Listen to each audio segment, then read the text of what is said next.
اگر کوئی شخص سورۃ الفجر نماز فجر کے بعد پڑھ کر خود پر پھونک مار کر اپنے کاروبار یا رزق کی تلاش میں جائے، اللہ تعالیٰ اسے خالی ہاتھ کبھی نہیں لوٹائے گا۔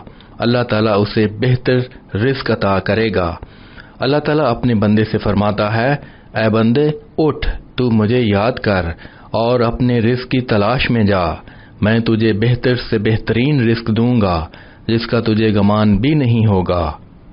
وظیفہ کرنے سے پہلے کچھ صدقہ و خیرات کر لیا کریں، اگر نہیں کر سکتے تو کم از کم لائک اور شیئر کر کے صدقہ جاریہ میں اپنا حصہ ڈالیں۔